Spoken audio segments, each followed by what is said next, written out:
Classes में आप सभी का पुनः एक बार स्वागत है। इससे पहले वाले अध्याय में हम पढ़ चुके हैं आवृतबीजी पादपों में जनन, रिप्रोडक्शन इन एंजियोस्पर्मिक प्लांट्स, और आज हम पढ़ेंगे अध्याय 2 नर एवं मादा युग्मोद्भिद संरचना एवं विकास, male and female gametophyte structure and development. इन दोनों के बारे में हम पढ़ेंगे। जैसा कि आपने पिछले अध्याय में आपने पढ़ा है कि जो एंजियोस्पर्मिक प्लांट्स होते हैं उनमें लैंगिक और अलैंगिक जनन होते हैं। जो अलैंगिक जनन होते हैं वो अनैच्छिक विशेषता कायिक जनन या कायिक प्रवर्धन प्रकार से होता है। उसके भी फिर आगे डिवीजन हमने देखे थे, प्राकृतिक कायिक जनन और कृत्रिम कायिक जनन, जिसमें रोपण है, दाब लगाना है, इस प्रकार की कुछ विधियां थी। और लैंगिक जनन में हमने पढ़ा था कि पुष्पों के अंदर, प्लांट्स के अंदर जो लैंगिक जनन होता है वो मुख्य रूप से पुष्पों के द्वारा होता है। पुष्पों के 4 भाग हमने देखे थे, बाह्य दलपुंज, दलपुंज, पुंमक और जायान। तो इस अध्याय के अंदर हम जो नर एवं मादा युग्मोद्भिद है, जैसा कि हमने पिछले अध्याय में पढ़ा भी था कि जो पुंमक होता है वो पुष्प का, फ्लावर का नर जननांग पार्श्व होता है, जबकि जायान होता है वो फीमेल गेमेटोफाइट होता है, मादा जननांग होता है। इनके बारे में इस अध्याय के अंदर हम आज विस्तार से पढ़ने वाले हैं। ठीक है, तो हम देखते हैं। सबसे पहले हम थोड़ा पुष्प के बारे में देखेंगे कि पुष्प क्या है। जैसे कि हमने पिछले अध्याय में देखा है कि पुष्प जो आवृतबीजी पादप होते हैं, पुष्प आवृतबीजी पादपों में जननांग धारण करने वाले होते हैं। मैं थोड़ा धीरे लिख रहा हूं, तो आप चाहो तो मेरे साथ साथ इनको नोट्स के रूप में लिख भी सकते हो, तो आपको बाद में याद करने में थोड़ा आसानी रहेगी। तो पुष्प आवृतबीजी पादपों में जननांग धारण करने वाले होते हैं। जैसा कि हमने पिछले अध्याय में पढ़ा ही था कि जो जननांग होते हैं वो पुंमक और जायान होते हैं पुष्पों के अंदर, और जो बाह्य दल है और दलपुंज है वो क्या होते हैं, वो सहायक चक्र होते हैं। तो पुष्प आवृतबीजी पादपों में जननांग धारण करने वाले होते हैं। पुष्प मुख्य रूप से आवृतबीजी पादपों में एक रूपांतरित प्रो होते हैं। क्या होते हैं? रूपांतरित प्रो, यानी flower is a modified shoot. Flower is a modified shoot. पुष्प एक रूपांतरित प्रो होते हैं और पुष्पों में ही लैंगिक जनन को, पुष्पों में ही लैंगिक जनन को संपन्न करने वाले उपांग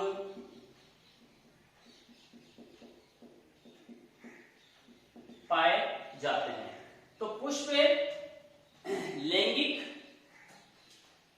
अंगों को, लैंगिक जननांगों को धारण करते हैं। साथ ही साथ पुष्पों के अंदर ये जो पुष्प होते हैं वो रूपांतरित प्रो होते हैं। अच्छा, कि किसी प्लांट पर या किसी शाखा से पुष्प एक व्रंत द्वारा जुड़ा रहता है। पुष्प एक व्रंत द्वारा जुड़ा रहता है। आपने देखा होगा भाई, कोई पुष्प है तो वो किसी ना किसी वृंत के द्वारा प्लांट से क्या होगा, जुड़ा हुआ रहेगा। तो पुष्प एक वृंत द्वारा जुड़ा रहता है, किससे, शाखा से जुड़ा रहता है। अच्छा, जिस वृंत द्वारा पुष्प शाखा से या पादप से जुड़ता है उसे पुष्प वृंत कहा जाता है। क्या कहते हैं, पुष्प वृंत कहा जाता है। जिस संरचना के द्वारा या जिस वृंत के द्वारा कोई पुष्प किसी शाखा से या पादप से जुड़ा हुआ होता है उसे हम पुष्प वृंत कहते हैं। अच्छा, अब क्या है, ये जो पुष्प वृंत है, पुष्प वृंत का शीर्ष भाग, अभी हम यहाँ पर एक छोटा सा डायग्राम बनाने वाले हैं, उससे चीजें और क्लियर हो जाएंगी। पुष्प वृंत का शीर्ष भाग चौड़ा होकर फूली हुई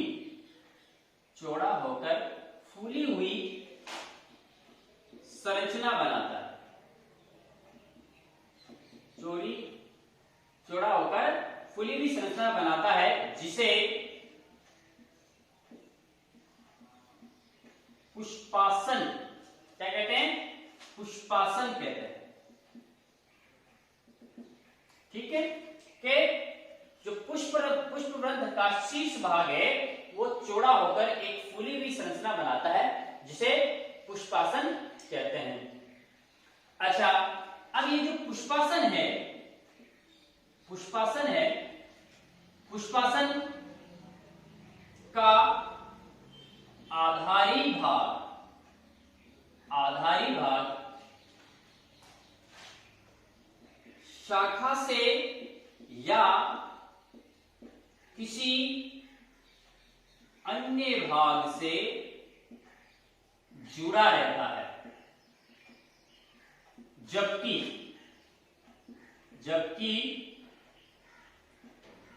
पुष्पासन का शीर्ष भाग या ऊपरी भाग भी आप कह सकते हो, शीर्ष या ऊपरी भाग स्वतंत्र होता है, वो किसी से जुड़ा हुआ नहीं होता है। फिर से देखिए कि जो पुष्पासन है, जो कि पुष्प वृंत का शीर्ष चौड़ा हुआ भाग होता है, वो पुष्पासन कहलाता है। तो पुष्पासन का आधारी भाग, नीचे का भाग, वो किसी शाखा से या किसी अन्य भाग से जुड़ा हुआ रहेगा। लेकिन जो पुष्पासन का जो शीर्ष भाग है, ऊपरी भाग है, वो क्या होता है, वो स्वतंत्र होता है, वो मुक्त होता है, वो किसी से जुड़ा हुआ नहीं होता है। ठीक है, पुष्पासन के शीर्ष भाग पर अब होता क्या है, स्वतंत्र है, नीचे का भाग तो जुड़ा हुआ है, ऊपर का भाग अभी हमने देखा है कि स्वतंत्र होता है, मुक्त होता है। तो पुष्पासन के शीर्ष भाग पर क्या पाया जाता है, परागकोश पाया जाता है। ठीक, ये जो परागकोश होता है, ये परागकोश द्विपालित होता है, दो पालियों में, लॉब्स, पालियों को बोलते हैं लॉब्स, दो पालियों में द्विपालित होता है। यानी कि कहने का मतलब यह है कि ये जो परागकोश है वो दो भागों में बटा हुआ होता है। देखो कैसे, एक छोटा सा हम डायग्राम बनाते हैं यहां पर।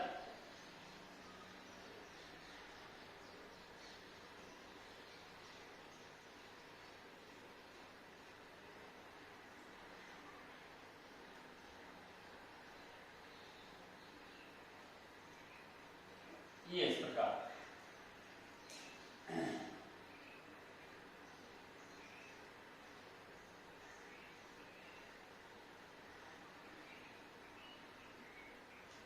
अच्छा, एक चीज और है कि ये जो पुंकेसर हमने पहले पढ़ा था कि पुंकेसर के 3 भाग होते हैं। क्या होता है? एक पुतंतु, एक परागकोश और एक योजी। ये 3 चीजें हमने पढ़ा था। तो ये जो परागकोश होता है वह आप देख रहे हो द्विपालित है। एक पाली ये रही और ये सेकंड लोब से, ये लोब है, यानी पालियां हैं, ये पालियां हैं। तो ये आपका जो परागकोश है वो द्विपालित होता है, 2 पालियों में क्या होता है? विभक्त होता है। अच्छा, ये जो दोनों पालियां होती हैं ये जुड़ी हुई है, आपको दिख रहा है ये दोनों पालियां आपस में क्या होती है? जुड़ी हुई है। तो ये जुड़ी हुई किसके द्वारा होती है? ये जुड़ी हुई होती है आपके योजी कनेक्टिव टिश्यू, योजी ऊतकों के द्वारा या योजी ऊतक के द्वारा। ये दोनों पालियां हैं वो आपस में क्या होती है? वो आपस में जुड़ी हुई होती है। अच्छा, योजी क्या होता है? जो योजी होता है एक बंध्य ऊतक होता है, फर्टाइल नहीं होता ये एक बंध्य ऊतक होता है। योजी एक बंध्य ऊतक होता है जो कि इसका कार्य क्या है कि परागकोश की दोनों पालियों को आपस में कनेक्ट करवाना, आपस में जोड़ना। तो योजी एक बंध्य ऊतक होता है जो कि परागकोश की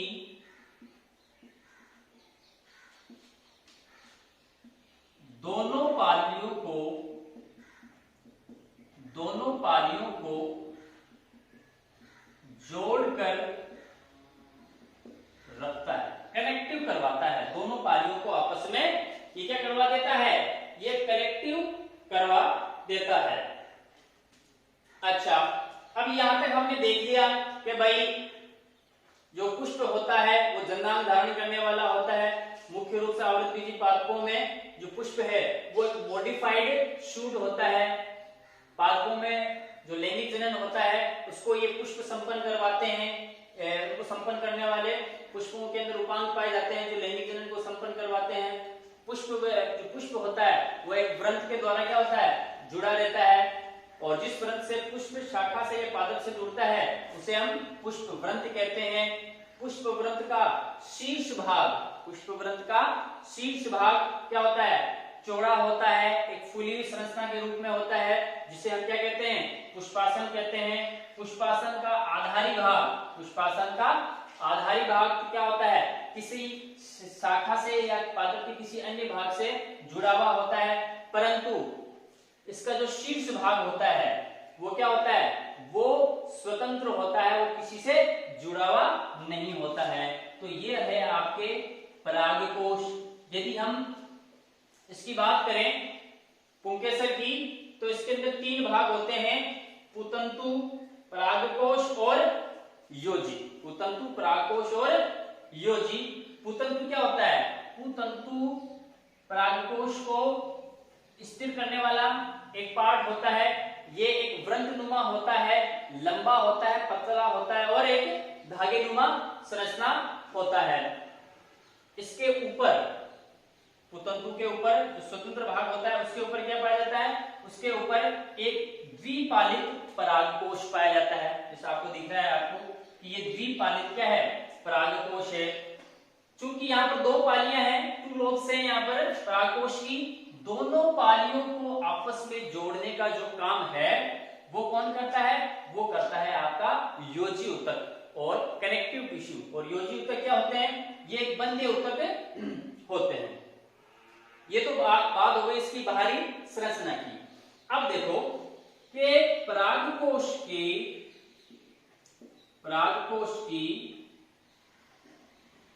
प्रत्येक पाली में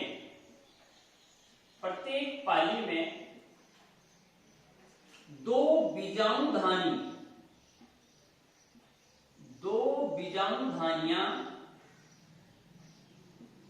पाई जाती है। प्रत्येक पाली में कितनी बीजाणुधानियां पाई जाती है?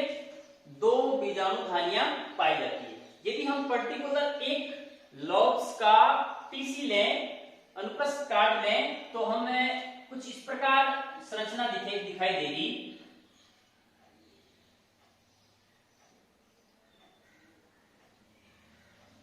ठीक है, ये देखो आप,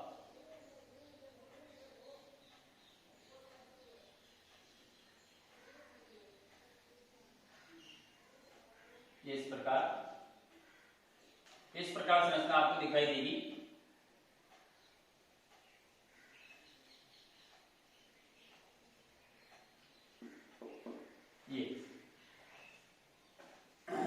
ये एक पाली है और ये क्या है, बीजाणुधानी। ठीक है, लघु बीजाणुधानी है। तो परागकोश की प्रत्येक पाली में 2 बीजाणुधानियां पाई जाती हैं और इनके अंदर ही परागकणों का क्या होता है, निर्माण होता है। वो भी हम आगे पढ़ने वाले होते हैं। तो आप देख सकते हो कि परागकोश में 2 पालियां हैं और प्रत्येक पाली क्या होती है, प्रत्येक पाली के अंदर 2 बीजाणुधानियां पाई जाती है। तो इस प्रकार हम कह सकते हैं कि एक परागकोश में 4 बीजाणुधानियां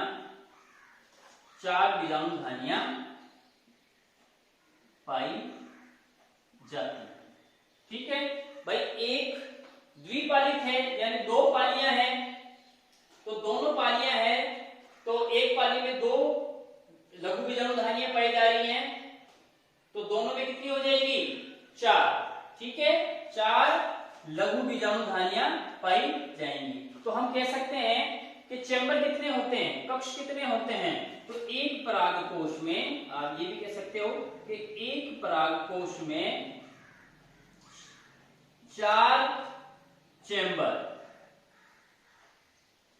है ना, 4 चैम्बर होते हैं और प्रत्येक चैम्बर के अंदर, प्रत्येक कक्ष के अंदर एक एक लघु बीजाणुधानी क्या होती है, उपस्थित होती है। लेकिन कुछ प्लांट्स ऐसे भी होते हैं, कुछ पौधे ऐसे भी होते हैं जिनके अंदर ये जो परागकोश है वह द्विपालित ना होकर क्या होता है, सिर्फ एक ही पालित होता है, उसमें एक ही लोब होता है, सिंगल लोब होता है, डबल लोब नहीं होता है। कुछ पादपों में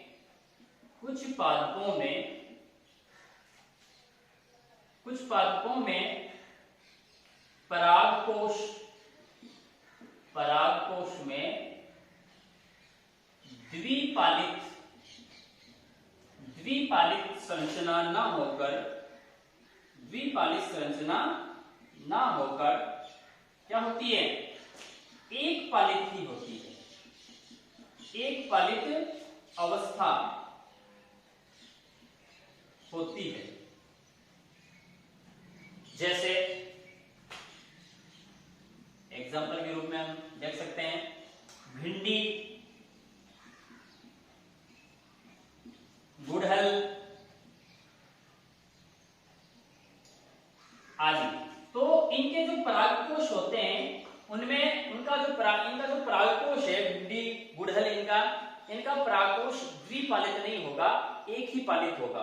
अब चूंकि एक पालित है तो अब लघु बीजाणुधानियों की संख्या भी कितनी होगी इसके अंदर, 4, 9, कितनी होगी, 2। क्यों, क्योंकि पाली कितनी है, एक पाली है, एक पाली में 2 लघु बीजाणुधानियां हम देख रहे हैं यहाँ पर, और इसमें एक ही है, तो इसमें लघु बीजाणुधानियों की संख्या भी कितनी होगी, इसमें 2 होगी। अतः इन पादपों में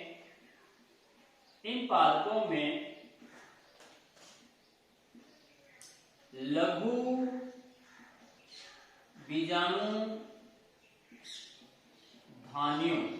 बीजाणुधानियों की संख्या भी केवल कितनी होती है, 2 होती है। क्योंकि पाली एक है, लोब सिंगल लोब है, इसलिए एक पाली के अंदर अभी हमने देखा ही है कि एक लोब के अंदर, एक पाली के अंदर मात्र 2 क्या होती है, लघु बीजाणुधानियां होती है। बाकी के अंदर तो सब में डबल थी, द्विपालित है परागकोश, इसलिए एक में 2 है तो दोनों में मिलकर कितनी हो जाएंगी, 4। लेकिन ये जो भिंडी गुड़हल ये जो प्लांट्स हैं इनके अंदर जो परागकोश है उसमें द्विपालित अवस्था नहीं पाई जाती, इसमें केवल एक पालित अवस्था पाई जा रही है। इस कारण इसमें केवल जो लघु बीजाणुधानियों की संख्या होगी वो 4 ना होकर सिर्फ 2 ही होगी। ठीक है, फिर से एक बार देख लीजिए आप कि जो आवृतबीजी एंजियोस्पर्मिक जो प्लांट्स होते हैं उनके अंदर मुख्य रूप से जो लैंगिक जनन करने वाले जो जननांग होते हैं वो क्या होते हैं, पुष्प होते हैं। फिर हमने पढ़ा है कि भाई पुष्प के 4 भाग होते हैं, बाह्य दलपुंज और पुमंग और जायांग। ठीक है, जो पुमंग और जायांग होते हैं वो क्या होते हैं, वो पुष्प के लैंगिक अंग होते हैं, और दलपुंज और बाह्य दलपुंज क्या होते हैं, वो होते हैं वो इनके सहायक अंग होते हैं, सहायक अंग होते हैं। ठीक है, फिर हमने देखा है कि जो पुष्प होते हैं वो मुख्य रूप से एक रूपांतरित प्रो होते हैं। मोर्फोलॉजिकली आकारिकी दृष्टि से, आकारिकी दृष्टि से, मोर्फोलॉजिकली आकारिकी दृष्टि से जो पुष्प है वो क्या होते हैं, एक रूपांतरित प्रो होते हैं। Flower is a modified shoot, और पुष्पों में लैंगिक जनन को संपन्न करने वाले उपांग पाए जाते हैं। फिर पुष्प एक वृंत से जुड़ा हुआ रहता है, शाखा से या प्लांट के किसी भी पार्ट से। जिस वृंत द्वारा पुष्प शाखा से या पादप से जुड़ता है उसे हम क्या कहते हैं, पुष्प वृंत कहते हैं। क्या कहते हैं उसे हम, पुष्प वृंत कहते हैं।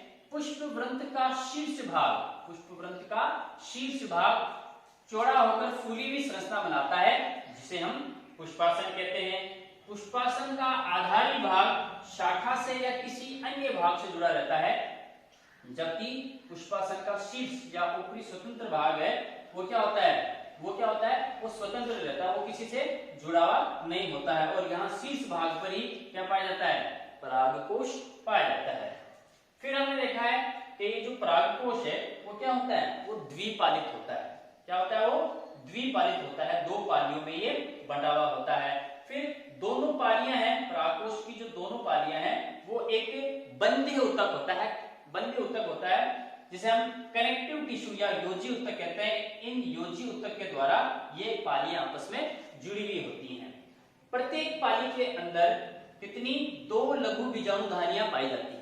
कितनी पाई जाती हैं, 2 लघु बीजाणुधानियां पाई जाती है। इस प्रकार दोनों पालियों में मिलाकर कुल 4 लघु बीजाणुधानियां पाई जाती है। लेकिन कुछ प्लांट्स ऐसे भी होते हैं, कुछ आवृतबीज पादप ऐसे भी होते हैं जैसे भिंडी है और गुड़हल है, इनके अंदर जो परागकोश है उसमें द्विपालित अवस्था ना होकर सिंगल लोब्स पाया जाता है, एक पालित अवस्था पाई जाती है। इसलिए इन प्लांट्स के अंदर, इन पादपों के अंदर जो लघु बीजाणुधानियों की जो संख्या है वो 4 ना होकर कितनी होती है, वो मात्र 2 होती है।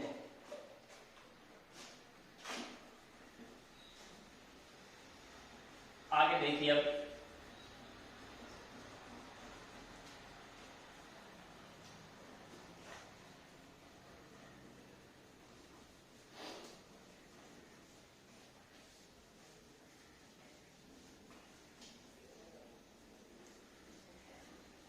अब इनका जो परिवर्तन है, इसका बीजाणुधानी या परागकोश का जो परिवर्तन है वो किस प्रकार होता है। अच्छा, एक चीज और कि अभी हमने पहले पढ़ाई भी था कि जो लघु बीजाणुधानियां होती हैं उनके अंदर ये क्या होता है, पराग कणों का निर्माण होता है। लघु बीजाणुधानियों में ही पराग कणों का निर्माण होता है। जैसे कि हमने पहले पढ़ाई था कि 2 पालियां होती हैं, दोनों पालियों के अंदर क्या होती है, 2 लघु बीजाणुधानियां पाई जाती है।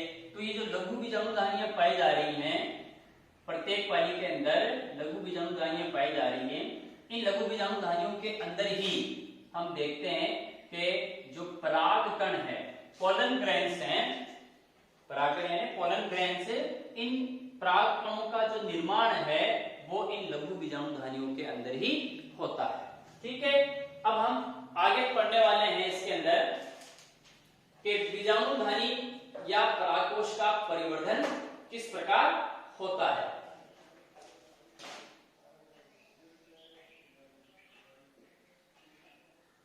बीजाणुधानी या परागकोश का परिवर्धन, ये ध्यान से देखना आप कि भाई लघु बीजाणुधानी बीजाणुधानी या परागकोश का जो परिवर्तन है वो किस प्रकार होता है। अब क्या होता है कि ये जो परागकोश होता है, परागकोश, इसके विकास की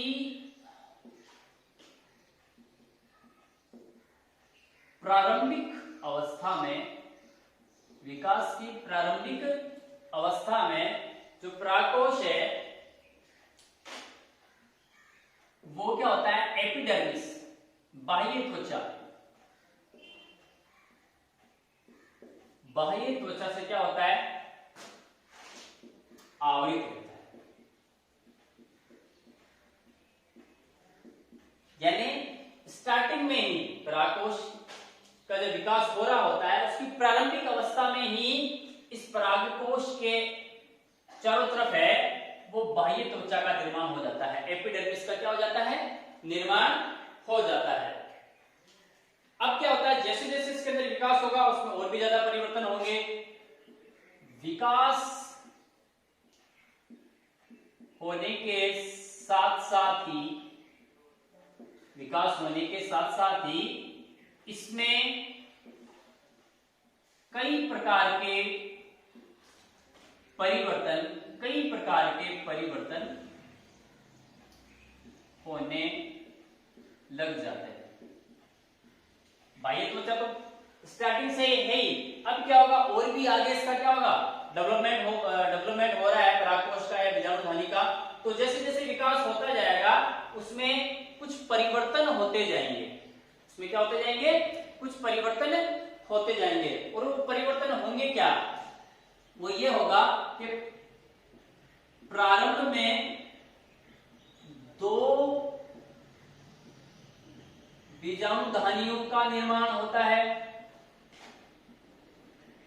प्रारंभ में तो दो बीजाणुधानियों का ही निर्माण होता है, लेकिन जैसे जैसे परागकोश में विकास आगे होता रहेगा वैसे वैसे क्या होगा, लेकिन जैसे जैसे विकास होता रहेगा वैसे ही बीजाणुधानियां हैं, बीजाणुधानियां भी क्या हो जाएगी, बीजाणुधानियां भी दो से बढ़कर कितनी हो जाती है, 4 हो जाती है।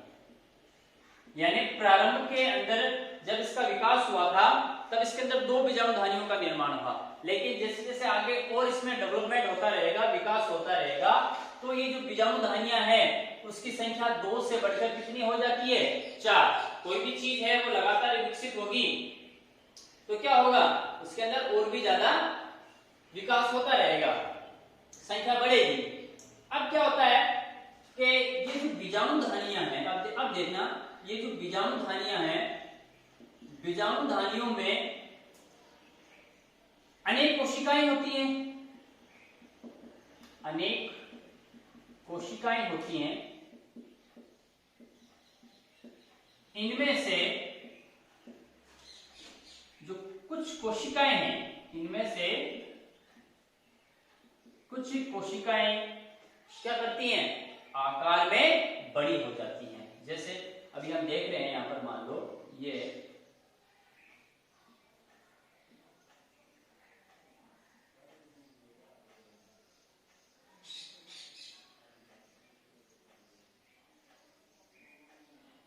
एक मान लो बीजाणुधानी है,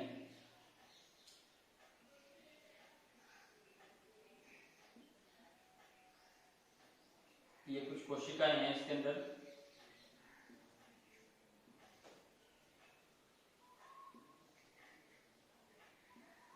तो इन इनमें मान लो ये कुछ कोशिकाएं हैं, ये कुछ कोशिकाएं, ये कुछ कोशिकाएं, इधर कुछ कोशिकाएं हैं।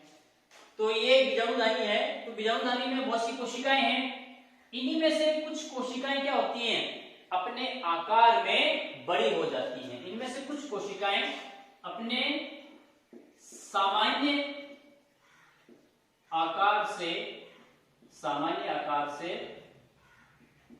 बड़ी हो जाती है, सामान्य आकार से बड़ी हो जाती हैं। अब आकार में बड़ी हो जाएंगी तो क्या होगा, और इनका जो जीव द्रव्य है वह भी सघन हो जाता है, वह भी क्या हो जाएगा, सघन हो जाता है। तो जो बीजाणुधानी है, आगे जैसे इसके अंदर परागकोश के अंदर विकास होता रहेगा, तो पहले पे क्या था, 2 बीजाणुधानियों से फिर 4 का निर्माण हुआ। फिर क्या हो रहा है कि बीजाणुधानी में अनेक कोशिकाएं होती हैं। इनमें से कुछ कोशिकाएं अपना आकार बड़ा कर लेती हैं, अन्य कोशिकाओं की अपेक्षा अपना आकार है वो बड़ा कर लेती है, और इनका जो जीव द्रव्य है वो भी अन्य कोशिकाओं की अपेक्षा वो क्या हो जाता है, सघन हो जाता है।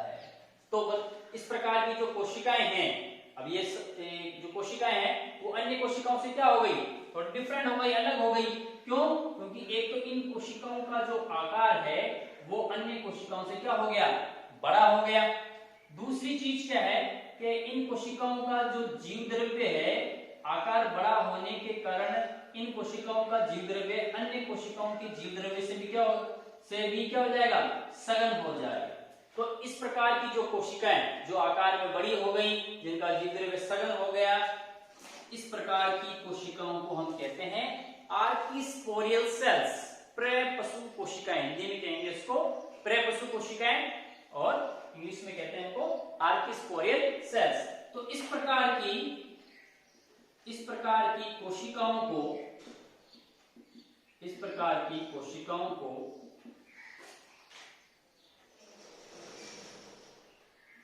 आर्किस्पोरियल सेल्स यानी प्रेपशु कोशिकाएं कहते हैं। ठीक है, या प्रेपशुतक भी कहते हैं इसको, आर्किस्पोरियल सेल्स या प्रेपशु कोशिकाएं। तो ये कौन सी कोशिकाएं हैं, प्रेपशु कोशिकाएं, कि जो बीजाणुधानी में अन्य कोशिकाओं की अपेक्षा आकार में बड़ी हो गई और इनका जीव द्रव्य भी क्या हो गया, सघन हो गया।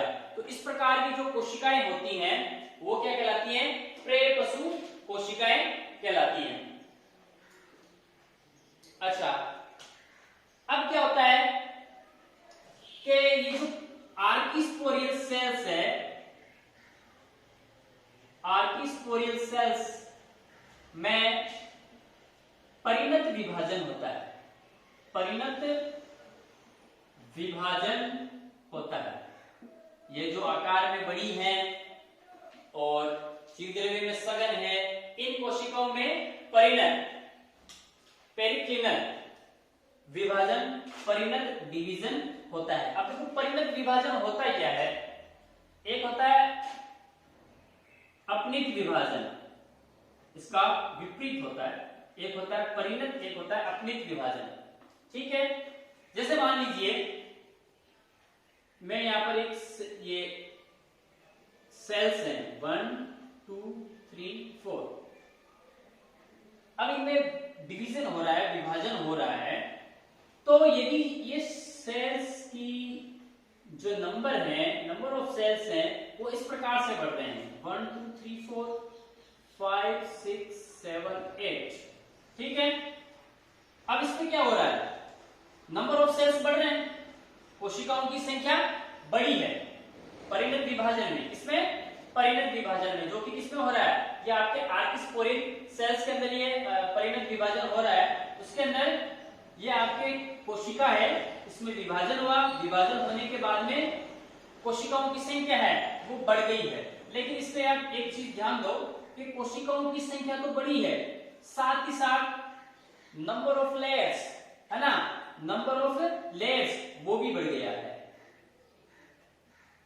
नंबर ऑफ लेयर्स, जो कोशिकाओं की जो परतों की संख्या है, पहले ये सिंगल परत है, अभी देखो यहां पर क्या है, ये 1 2 3 4, तो ये जो सेल्स हैं उनकी जो परत है वो सिंगल है, ठीक है। अब इनमें परिणत विभाजन हो रहा है, पेरिक्लिनल डिवीजन हो रहा है, तो फिर क्या हो गया, इसमें सेल्स, नंबर ऑफ सेल्स भी बढ़ गए, और साथ ही साथ में क्या हो गया, इसमें जो नंबर ऑफ लेयर्स हैं, परत की जो संख्या है वो भी बढ़ गई है। तो इस प्रकार का जो विभाजन होता है उसे हम क्या कहते हैं, परिणत विभाजन, पेरिक्लिनल डिवीजन कहते हैं इसको।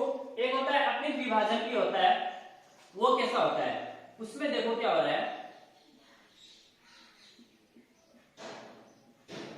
इसमें डिवीजन हो रहा है 1 2 3 4, सेल्स के अंदर डिवीजन हो रहा है और नंबर ऑफ सेल्स भी बढ़ रहे हैं, लेकिन नंबर ऑफ लेयर्स नहीं बढ़ रहे, इसमें सेल्स की संख्या बढ़ रही है। यहां पर देखो नंबर ऑफ सेल्स, कोशिकाओं की संख्या भी बढ़ रही है, और जो परत है, लेयर है, वो भी बढ़ रही है। लेकिन यहाँ पर क्या, ऐसा नहीं हो रहा, यहाँ पर क्या है, यहाँ पर सिर्फ कोशिकाओं की संख्या बढ़ रही है, लेकिन कोशिकाओं की परत की संख्या नहीं बढ़ रही है, ठीक है। तो अब क्या होता है, आर्किस्पोरियल जो सेल्स है, पेटकोषु कोशिका जिसे हम कहते हैं, उनके अंदर अब क्या हो रहा है, आपके परिणत विभाजन होता है।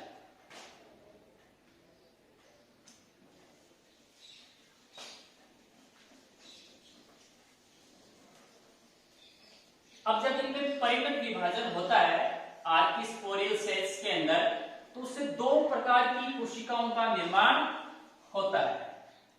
कितने प्रकार की कोशिकाओं का, दो प्रकार की कोशिकाओं का इसमें निर्माण होता है। तो आर्किस्पोरियल सेल्स में जब परिणत विभाजन होता है, परिणत विभाजन होता है, तो दो प्रकार की कोशिकाओं का, दो प्रकार की कोशिकाओं का निर्माण होता है।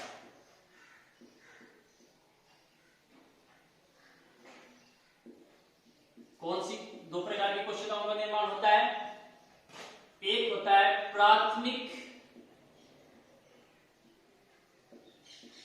वित्तीय कोशिका, प्राथमिक वित्तीय कोशिका, और एक होता है प्राथमिक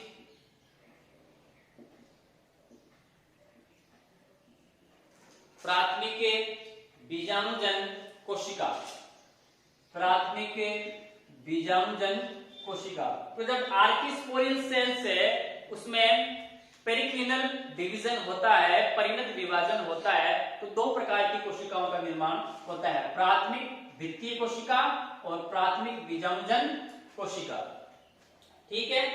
तो इसमें हम पहले पढ़ेंगे प्राथमिक वित्तीय कोशिका के बारे में। प्राथमिक वित्तीय प्राइमरी पैराइटल सेल कोशिका। अब देखो ये जो प्राथमिक वित्तीय कोशिका है, नाम में यहाँ पर क्या आ रहा है आपके, भित्ति, तो इसका मतलब क्या हुआ कि ये जो प्राथमिक वित्तीय कोशिका है, प्राथमिक वित्तीय कोशिका ये करती क्या है, तो प्राथमिक वित्तीय कोशिका है वो परागकोश की भित्ति का निर्माण करेगी। जैसे नाम से पता चलता है कि प्राथमिक वित्तीय कोशिका परागकोश की भित्ति का निर्माण करती है। प्राथमिक वित्तीय कोशिका परागकोश की भित्ति का निर्माण करती है, जबकि प्राथमिक बीजाणुजन कोशिका क्या करती है, जबकि प्राथमिक बीजाणुजन कोशिका या तो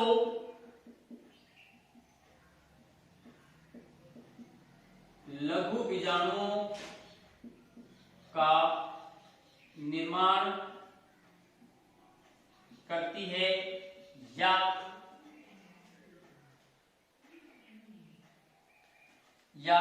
समसूत्री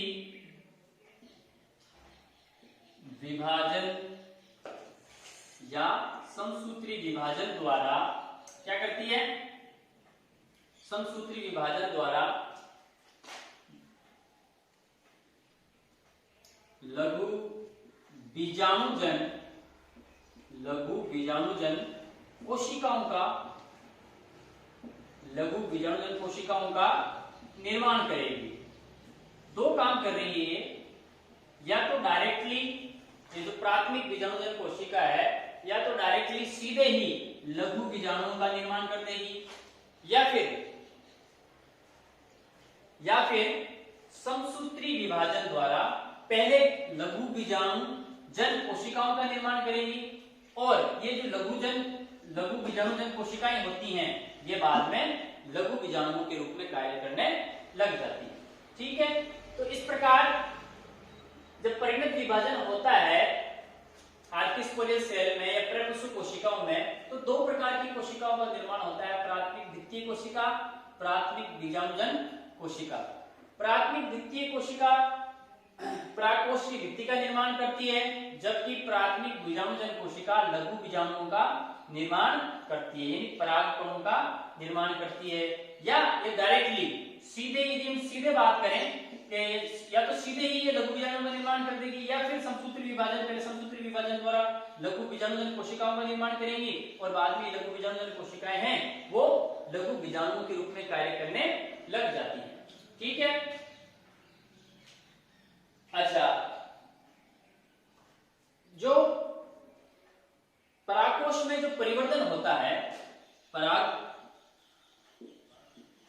में जो परिवर्तन होता है, वो दो रूपों में हम इसको देख सकते हैं, दो भागों में विभक्त कर सकते हैं। परागकोश में जो परिवर्तन है मुख्यतः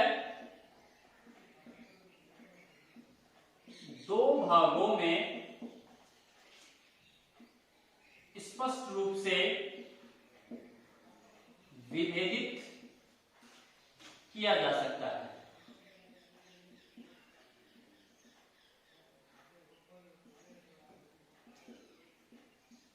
ठीक है, कौन कौन से? एक हो जाएगा परागकोश भित्ति, पहला तो पार्ट कौन सा हो जाएगा? परागकोश भित्ति, और दूसरी हो जाएगी बीजाणुजन कोशिका, बीजाणुजन कोशिका। ठीक है, तो अब यहां से स्टार्ट होता है कि भाई परागकोश में जो परिवर्तन होता है, विभेदन होता है, वो मुख्यतः दो भागों में हम उसको बांट कर चल सकते हैं, उसका अध्ययन कर सकते हैं। एक तो होता है परागकोश भित्ति, और दूसरा होता है बीजाणुजन